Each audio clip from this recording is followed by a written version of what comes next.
मैं अमित कुमार खांडल सभी का विनायक क्लासेस के यूट्यूब चैनल पे स्वागत करता हूं। अपन ने पिछली क्लासों में प्रस्तावना का पार्ट प्रथम देखा था। आज अपन पार्ट 2 शुरू करते हैं। प्रस्तावना, आज ये चैप्टर अपना कंप्लीट हो जाएगा।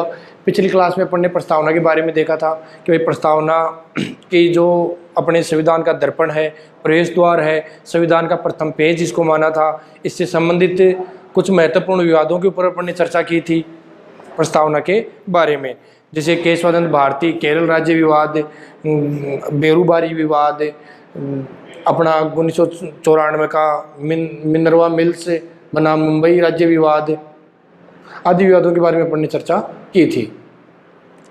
देखते हैं आगे प्रस्तावना का पार्ट 2। मैं अमित कुमार खांडल सभी स्टूडेंट्स का विनायक क्लासेस के यूट्यूब चैनल पे स्वागत करता हूं।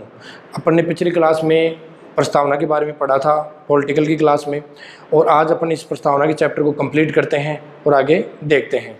देखो, जो प्रस्तावना है इसको अपन संविधान का प्रवेश द्वार, संविधान का दर्पण आदि उपनामों से इसको अपन ने जाना था।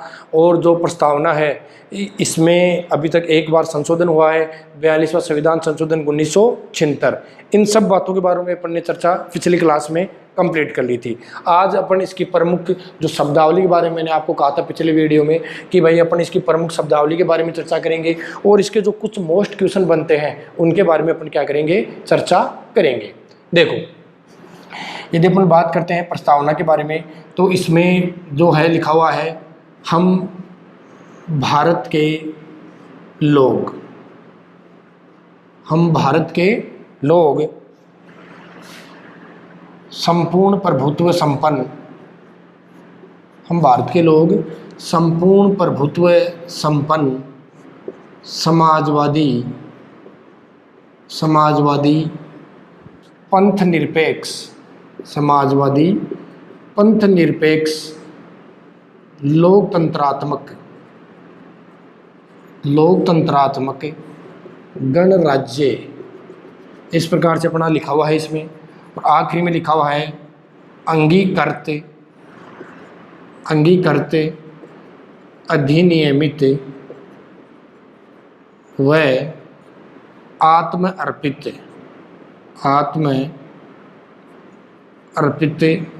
करते हैं। इस प्रकार से अपने भारत देश की क्या है, संविधान की प्रस्तावना कि हम भारत के लोग भारत को संपूर्ण प्रभुत्व संपन्न समाजवादी पंथ निरपेक्ष लोकतंत्रात्मक गणराज्य बनाने के लिए इसमें जो 5 प्रकार की स्वतंत्रताएं हैं, 3 प्रकार की न्याय है, 2 प्रकार की समानता है का उल्लेख है इसमें। फिर आखिरी जो वर्ड है इसमें अंगीकृत अधिनियमित व आत्मर्पित करते हैं। इस प्रकार से अपने देश की क्या है, प्रस्तावना है। अब इसमें जो प्रमुख जो शब्दावली है, जैसे हम भारत के लोग संपूर्ण प्रभुत्व संपन्न समाजवादी पंथ निरपेक्ष लोकतंत्रात्मक गणराज्य, इन शब्दों के बारे में अपन क्या करेंगे, चर्चा आज इस वीडियो में करेंगे।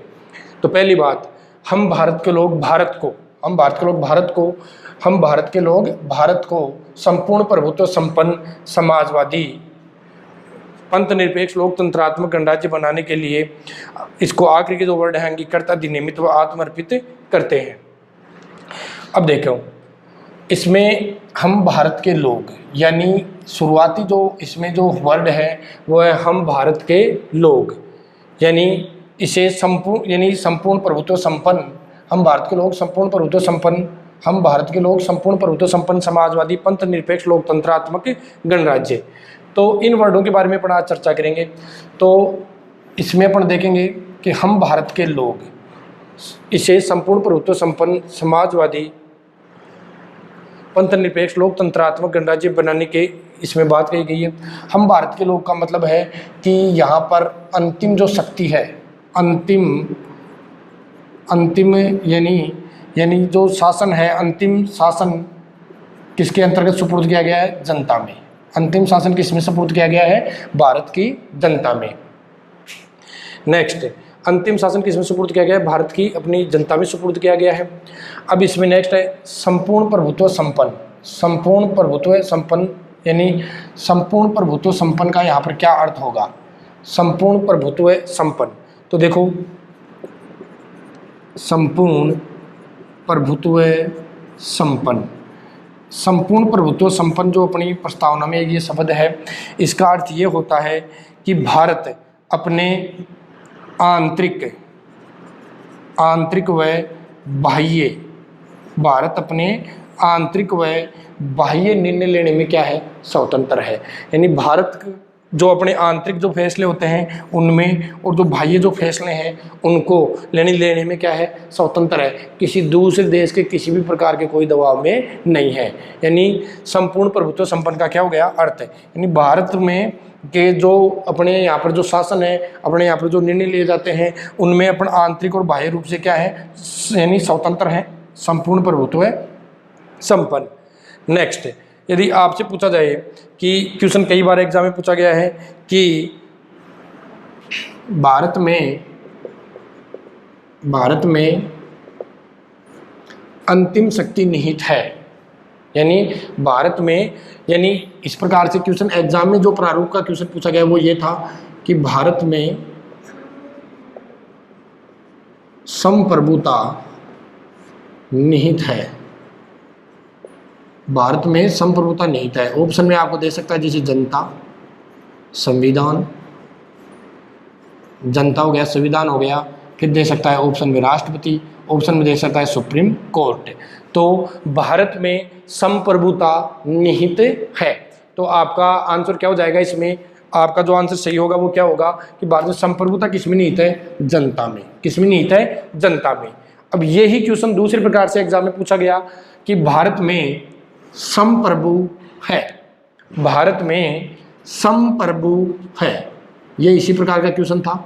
और यहाँ पर भी ऑप्शन में क्या है? ऑप्शन ए जनता, फिर है संविधान, फिर है राष्ट्रपति, फिर है सुप्रीम कोर्ट। तो भारत में संप्रभु कौन है, यानी सर्वोच्च कौन है भारत में?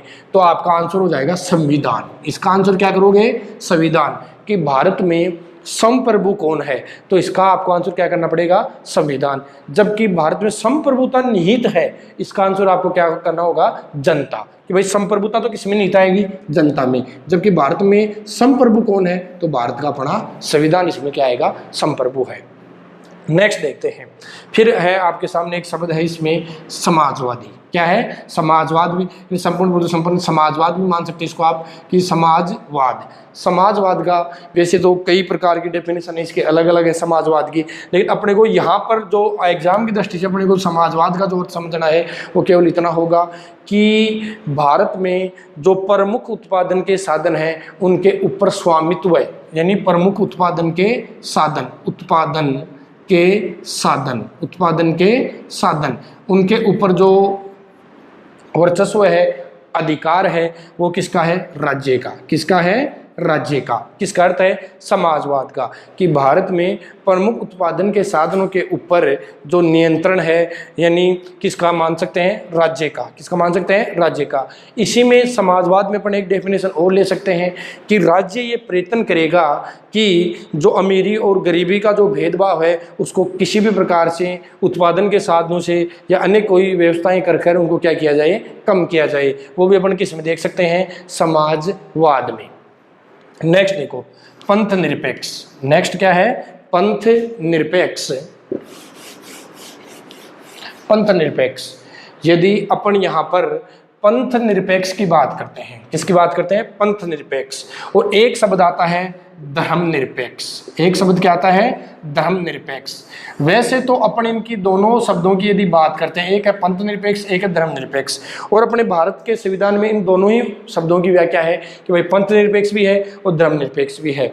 भारत एक कैसा राष्ट्र है? पंथ निरपेक्ष भी कह सकते हो और आप धर्म निरपेक्ष भी कह सकते हो। लेकिन मैं आपकी जानकारी के लिए एक बात बता देता हूँ, इन दोनों शब्दों में ये जो शब्द है ये संकीर्ण शब्द है, और जबकि ये क्या है? विस्तृत व्याख्या, यानी विस्तृत शब्द है। कौन सा विस्तृत शब्द? पंथ निरपेक्ष। क्या है? पंथ निरपेक्ष।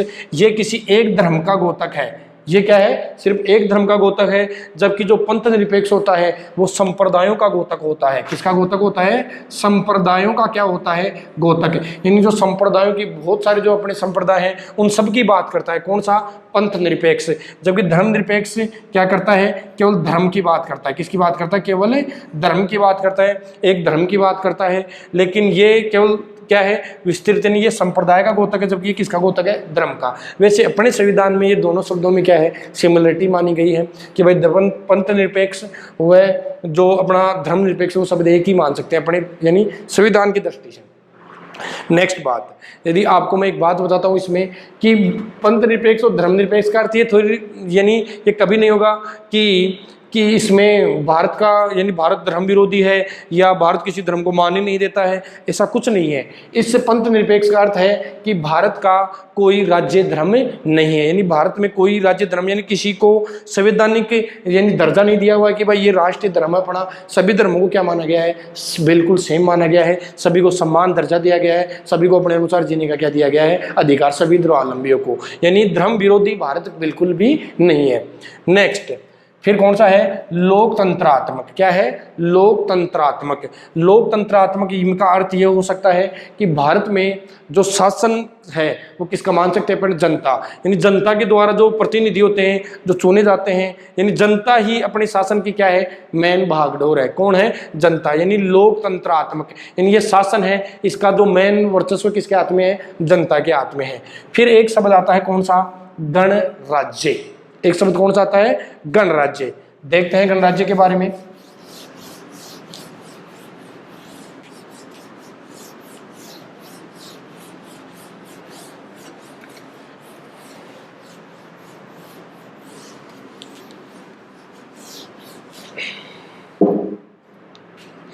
देखो गणराज्य, गणराज्य की यदि अपन बात करते हैं तो गणराज्य का अर्थ यहाँ पर अपन शाब्दिक अर्थ ले सकते हैं कि संवैधानिक मुखिया। संवैधानिक मुखिया यानी राष्ट्रपति। कौन होता है, राष्ट्रपति। यानी संवैधानिक, जो भारत का जो संवैधानिक मुखिया कौन है, राष्ट्रपति है। ये क्या होगा, यानी निर्वाचित किया जाएगा। ये क्या होगा, निर्वाचित। ये निर्वाचित होगा।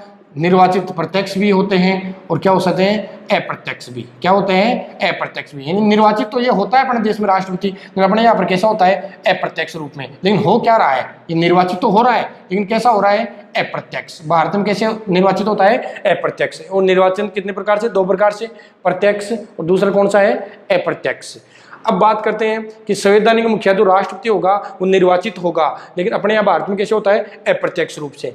नेक्स्ट बात, यदि ये जो राष्ट्र का जो संवैधानिक मुखिया है ये निर्वाचित न हो और क्या हो जाए, वंशानुगत। क्या हो जाए, वंशानुगत। तो ये जो वंशानुगत यदि हो जाएगा तो इसके अंतर्गत आपको ये ध्यान रखना होगा कि यदि वंशानुगत होता है तो क्या हो जाएगा, राजतंत्र।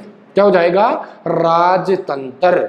यदि वंशानुगत होता है तो क्या हो जाएगा, वो राजतंत्र हो जाएगा भाई। क्या हो जाएगा, राजतंत्र। लेकिन अपने यहाँ पर क्या है, गणराज्य है अपने, और यहाँ पर क्या है, लोकतंत्र। क्या है, लोकतंत्र। देखते हैं नेक्स्ट।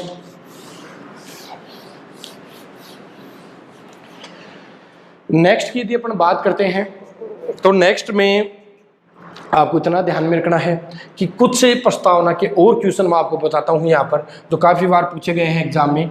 एक अपनी होती है यहाँ पर अपन बात करते हैं, यानी इसमें संसदीय शासन प्रणाली। ये क्या होती है, संसदीय शासन प्रणाली। ये क्या होती है, संसदीय शासन प्रणाली। एक हो गया शब्द मान लेते हैं गणतंत्रात्मक। ये क्या हो गया, गणतंत्रात्मक। ये क्या हो गया, गणतंत्रात्मक। एक हो गया इसमें लोकतंत्रात्मक। ये क्या है, लोकतंत्रात्मक। अब देखो क्वेश्चन एग्जाम में क्या आएगा, क्वेश्चन एग्जाम में आएगा कि भारत में शासन व्यवस्था है, भारत में शासन व्यवस्था, शासन प्रणाली मान लो, शासन प्रणाली है। और ये ऑप्शन में आएंगे आपके, संसदीय शासन प्रणाली ए, गणतंत्रात्मक बी, लोकतंत्रात्मक सी और डी उपयुक्त सभी। डी उपयुक्त सभी। तो आपका आंसर क्या होगा, तो देखो कि भारत में जो शासन प्रणाली है संसदीय भी है, गणतंत्रात्मक भी है, लोकतंत्रात्मक भी है। तो आंसर क्या हो जाएगा? उपयुक्त सभी। यदि संविधान में उल्लेख किसका है तो आंसर ये क्या हो जाएगा? संविधान में वर्णित है तो लोकतंत्रात्मक।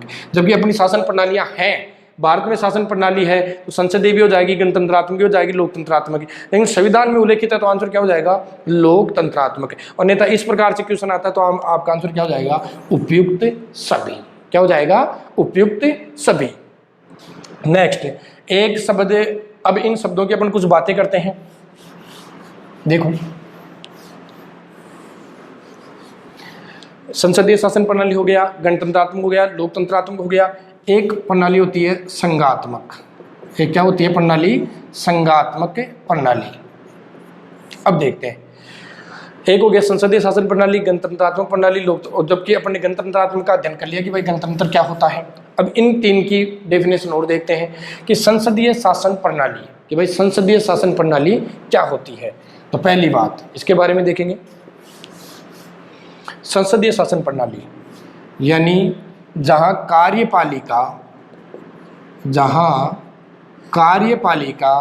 व व्यवस्थापिका, कार्यपालिका व व्यवस्थापिका दोनों परस्पर क्या होती हैं? संबंधित। दोनों परस्पर क्या होती हैं? संबंधित होती हैं। ये संबंधित होती हैं। कौन कौन सी? कार्यपालिका और व्यवस्थापिका। यानी कार्यपालिका व व्यवस्थापिका एक दूसरे के ऊपर क्या होती हैं? निर्भर होती हैं। वो प्रणाली कौन सी है? संसदीय शासन प्रणाली। यानी कि कार्यपालिका और व्यवस्थापिका एक दूसरे से क्या है? परस्पर संबंधित हैं और एक दूसरे के ऊपर क्या है? निर्भर है। जैसे अपन बात करेंगे राष्ट्रपति का जो चुनाव होता है उसमें लोकसभा के और अपने राज्यसभा के सदस्य क्या लेते हैं? भाग ले रहे हैं। अरे भाई वैसे तो भाग लेने को आपको सबको पता है कि भाई विधानसभा के निर्वाचित सदस्य भाग लेते हैं, केंद्र शासित प्रदेशों के निर्वाचित सदस्य, दिल्ली और पांडिचेरी के निर्वाचित सदस्य भाग लेते हैं, और लोकसभा राज्यसभा के निर्वाचित सदस्य भी भाग लेते हैं। तो अपने को ये पता है कि राष्ट्रपति का संबंध किससे है? कार्यपालिका से, जबकि लोकसभा राज्यसभा का संबंध किससे है? व्यवस्थापिका से। तो ये इसके चुनाव में भाग लेते हैं तो आपस में संबंधित हैं परस्पर एक दूसरे से, यानी कार्य प्रणाली में क्या है? संबंधित हो रहे हैं। दूसरी बात इसमें आप देख सकते हो, राष्ट्रपति वाला हो गया। नेक्स्ट यदि आपको इसमें मंत्री परिषद की बात करते हैं, मंत्री परिषद, तो मंत्री परिषद जो सामूहिक रूप से उत्तरदायी होती है, मंत्री परिषद सामूहिक रूप से किसके प्रति उत्तरदायी होती है? लोकसभा के प्रति। किसके प्रति उत्तरदायी होती है? लोकसभा के प्रति। यानी अपन कह सकते हैं, इन उदाहरणों से मैंने आपको बताया है कि हम कह सकते हैं कि कार्यपालिका और व्यवस्थापिका एक दूसरे से क्या है?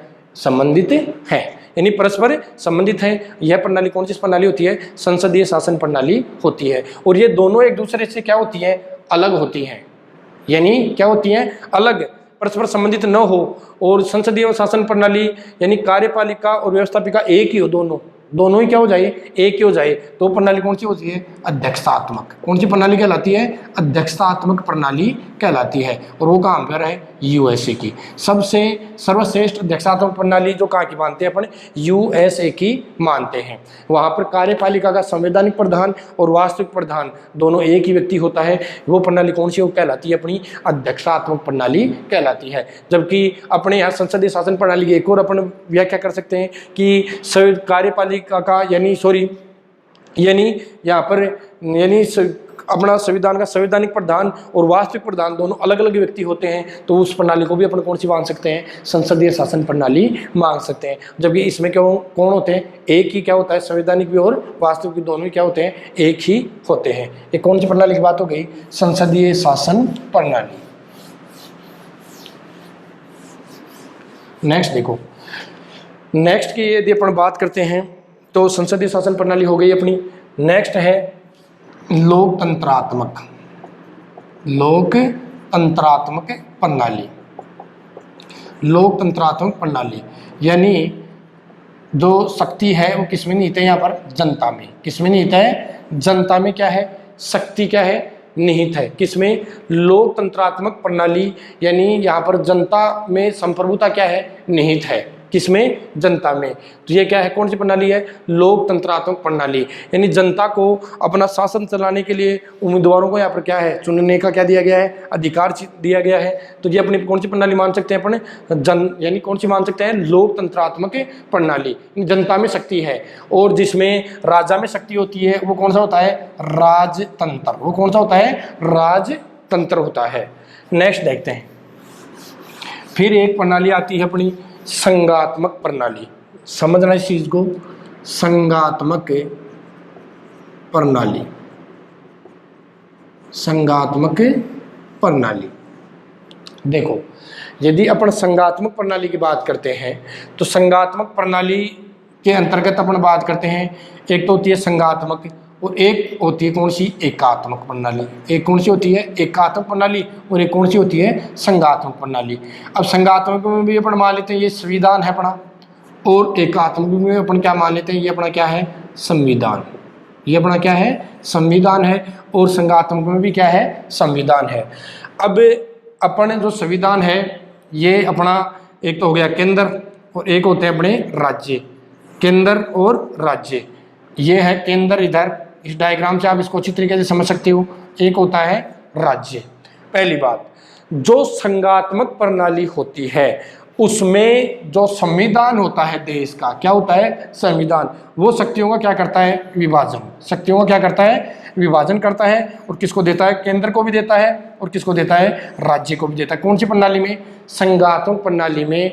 आपको पूछा जाए कि राज्यों को शक्तियां प्रदान की जाती हैं केंद्र के द्वारा, सर्वोच्च न्यायालय के द्वारा, संविधान के द्वारा, तो आपका सही आंसर क्या होगा? संविधान के द्वारा संघात्मक प्रणाली में केंद्र व राज्यों को क्या प्रदान की जाती हैं? शक्तियां प्रदान की जाती हैं। जबकि अपन बात करते हैं कौन सी प्रणाली की? एकात्मक प्रणाली की। कौन सी प्रणाली की बात करते हैं? एकात्मक प्रणाली की। तो एकात्मक प्रणाली में बात करते हैं जो संविधान होता है वो केवल शक्तियां किसको देता है? किसको? किस सारी कंप्लीट जो शक्तियां हैं वो किसमें है? केंद्र में। किसमें है? केंद्र में। और केंद्र फिर अपने हिसाब से किसको शक्तियां देता है? राज्य को। किसको देता है? राज्य को। तो पहली बात आपको पूछा जाए कि संघात्मक व्यवस्था में कौन कौन से विभाजित है? एक तो केंद्र है और एक क्या है? राज्य। एकात्मक में भी दो ही हैं अपने, केंद्र है और एक क्या है? राज्य। यदि आपसे पूछा जाए कि संघात्मक प्रणाली में राज्यों को शक्तियां प्रदान की गई हैं तो आपका आंसर क्या होगा? संविधान के द्वारा। किसके द्वारा?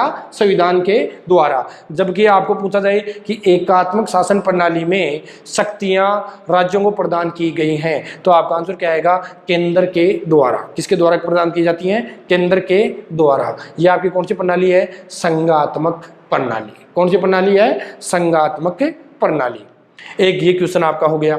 एक क्वेश्चन पूछा गया था कि ये जो अपने एग्जाम थी RS प्री की कोई सी एग्जाम थी, उसमें एक क्वेश्चन आया हुआ है जो इस प्रकार से था कि निम्न में से सुमेलित है यानी क्रम से है। तो उसमें लिख रखा था अंगीकृत, आत्म अर्पित व अधिनियमित। तो आपको ऑप्शन इस प्रकार से मिलेंगे, उसमें अंगीकृत, आत्मर्पित, अधिनियमित। तो देखो आपको ध्यान में रखना है कि इन तीन शब्दों को फिर वो घुमा कर लिख सकता है। जैसे इसमें शुरू में लिख देगा अधिनियमित, फिर लिख देगा अंगीकृत, फिर लिख देगा आत्मर्पित। इस प्रकार से वो चार ऑप्शन इनको घुमा के बना सकता है इन तीनों शब्दों को। लेकिन आपको ये ध्यान में रखना है कि इनका जो सही क्रम है वो किस प्रकार से है। तो इनका सही क्रम आपको याद रखना है इस प्रकार से। पहले ए के ऊपर ये मात्रा हो जाएगी, फिर ए और फिर क्या आ जाएगा? आ, यानी अंगीकृत। क्या हो जाएगा? एक तो शब्द क्या हो जाएगा? अंगीकृत शब्द हो जाएगा। एक क्या हो जाएगा? अधिनियमित। क्या हो जाएगा? अधिनियमित। और एक क्या हो जाएगा? आत्म अर्पित। क्या हो जाएगा? आत्म अर्पित। तो ये क्वेश्चन भी कई बार एग्जाम में पूछा गया है। हम भारत के लोग भारत को एक संपूर्ण प्रभुत्व संपन्न समाजवादी पंथ निरपेक्ष लोकतंत्रात्मक राज्य बनाने के लिए अंतिम जो शब्द हैं वो है, इसको हम इसे अंगीकृत, अधिनियमित व आत्म अर्पित करते हैं। ये अपने देश की क्या थी भाई? प्रस्तावना। ये अपने देश की क्या थी? प्रस्तावना। और मेरे यानी दायरे से आपका कोई क्वेश्चन इसमें से बचा नहीं है। आपके कंप्लीट क्वेश्चन इसमें आ चुके हैं। इस जो अपन ने प्रस्तावना का चैप्टर देखा है इसमें आपके लगभग सभी क्वेश्चन आ चुके हैं, और जो कोई क्वेश्चन आपको नहीं आता है आप कमेंट में मेरे को बता सकते हैं, आंसर आपको मिल जाएगा। नेक्स्ट देखो, नेक्स्ट बात करते हैं इसमें कुछ शब्दावली में आपको कुछ वर्ड हैं जो कई बार इससे ही क्वेश्चन को रिलेटेड करके अपन बना सकते हैं और एग्जाम में कई बार आए भी हैं। जैसे अपन को यानी ध्यान रखना है राष्ट्रीय ध्वज, अपना जो राष्ट्रीय ध्वज है क्या है, राष्ट्रीय ध्वज अपना क्या है, तिरंगा। क्या है, राष्ट्रीय ध्वज तिरंगा। यदि राष्ट्रीय ध्वज को क्वेश्चन आया एग्जाम में संवैधानिक, राष्ट्रीय ध्वज तिरंगा को संवैधानिक मान्यता कब प्रदान की गई, तो 22 जुलाई 1947 को। कब प्रदान की गई थी, 22 जुलाई 1947 को इसको यानी संवैधानिक मान्यता प्रदान की गई। किसको, तिरंगे को। एक क्वेश्चन इसमें से पूछता है इसकी लंबाई व चौड़ाई, लंबाई व चौड़ाई का अनुपात क्या है, तो 3:2। कितना है, 3:2। और राष्ट्रीय जो ध्वज है ये इसमें सबसे ऊपरी पट्टी होती है केसरिया, फिर होती है सफ़ेद और फिर आखिरी में होती है हरी। किस प्रकार की होती है, हरी होती है। तो केसरिया, सफ़ेद और हरी, और मध्य में एक यानी चक्कर होता है जिसमें कितनी तिल्लियाँ हैं, टोटल 24 तिल्लियाँ। कितनी तिल्लियाँ हैं, 24 इसमें क्या है, तिल्लियाँ। ये बातें किसके बारे में है, राष्ट्रीय ध्वज। राष्ट्रीय ध्वज यानी तिरंगा, इसको संवैधानिक मान्यता कब प्रदान की गई, तो आपका आंसर आ जाएगा 22 जुलाई 1947 को इसको संवैधानिक मान्यता प्रदान की गई। और इसकी लंबाई व चौड़ाई का अनुपात कितना है, 3:2 है। और इसमें केसरिया, सफ़ेद और हरा यानी पट्टियां हैं, और इसमें टोटल कितनी तिल्लियां हैं, बीच में 24 इसमें क्या है, तिल्लियां। कितनी तिल्लियां हैं, 24 तिल्लियां हैं, जो कि अपने 24 घंटे का क्या है, प्रतीक। क्या, 24 तिल्लियां। ये क्या हो गया अपना राष्ट्रीय ध्वज। क्या है, राष्ट्रीय ध्वज के बारे में बात थी ये। नेक्स्ट देखते हैं, ये हो गया राष्ट्रीय ध्वज। फिर एक आता है अपना राष्ट्रगान। राष्ट्रगान, तो राष्ट्रगान सबको बताया जनमन गण है, जनमन गण, ये अपना क्या है, राष्ट्रगान। यदि अपन राष्ट्रगान की बात करेंगे तो वही क्वेश्चन इसमें भी बनेगा। भाई राष्ट्रगान जनमन गण है, ये सबको पता है कि इसको संवैधानिक मान्यता कब दी गई, राष्ट्रगान को संवैधानिक मान्यता कब प्रदान की गई। तो राष्ट्रगान को संवैधानिक मान्यता कब प्रदान की गई थी, तो आपका आंसर आएगा 24 जनवरी 1950। 24 जनवरी 1950 को इसको संवैधानिक मान्यता प्रदान की गई। किसको, राष्ट्रगान को। राष्ट्रगान के रचयिता कौन थे, रविंद्रनाथ टैगोर। कौन थे, रविंद्रनाथ टैगोर। कौन है, रविंद्रनाथ टैगोर। किसके हैं, राष्ट्रगान के रचयिता कौन है, रविंद्रनाथ टैगोर। नेक्स्ट, राष्ट्रगान कितनी अवधि में यानी गाया जाता है कंप्लीट, तो 52 सेकंड में। कितने सेकंड में गाया जाता है, 52 सेकंड में ये कंप्लीट गाया जाता है। तो पहली बात, राष्ट्रगान क्या है, जनमन गण।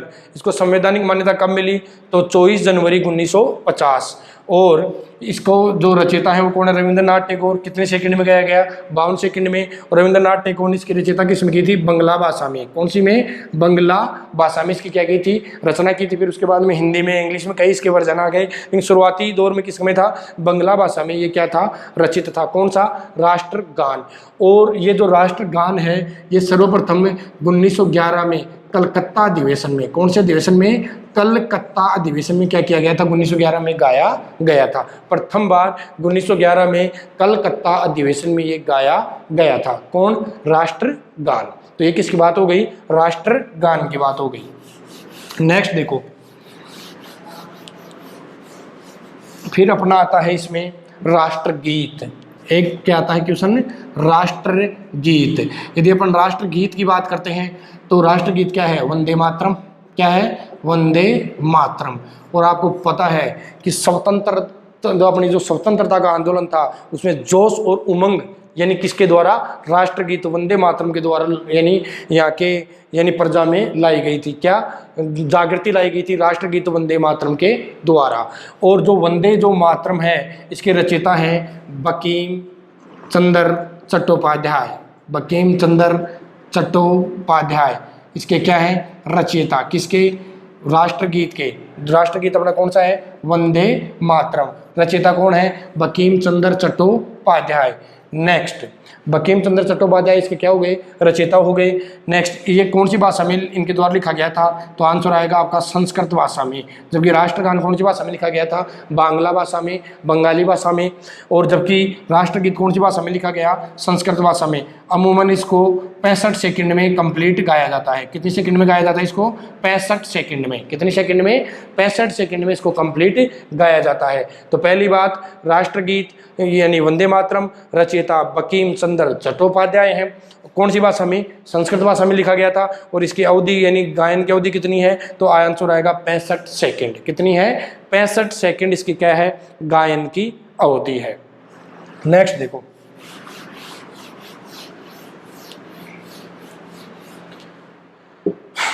देखो नेक्स्ट इसमें अपन मान सकते हैं राष्ट्रीय पंचांग, अपना राष्ट्रीय पंचांग, भाई राष्ट्रीय पंचांग कौन सा है? तो राष्ट्रीय पंचांग की अपन बात करेंगे तो राष्ट्रीय जो पंचांग है ये इसको संवैधानिक मान्यता मिली थी 22 मार्च। कब मिली थी? 22 मार्च 1957। 22 मार्च 1957।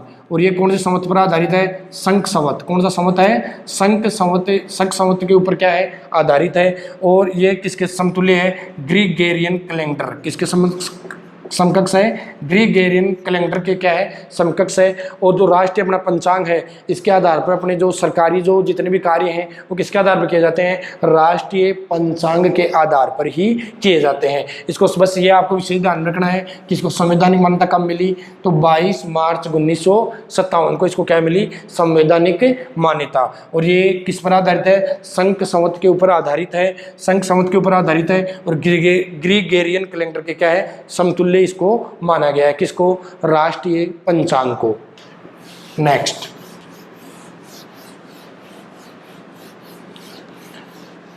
अपना राष्ट्रीय चिन्ह क्या है?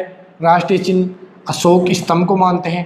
किसको माना गया है? अशोक स्तंभ को अपना क्या माना गया है? राष्ट्रीय चिन्ह। किसको? अशोक स्तंभ को। और राष्ट्रीय चिन्ह अशोक स्तंभ को कहाँ से लिया गया है? सारनाथ से। कहाँ से लिया गया है? सारनाथ से ये क्या किया गया है? लिया गया है। जो अपना राष्ट्रीय चिन्ह क्या है? अशोक स्तंभ को माना गया है राष्ट्रीय चिन्ह।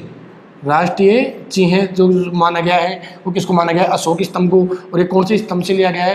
यानी सारनाथ के स्तंभ से अपने लिया गया है, अशोक स्तंभ से।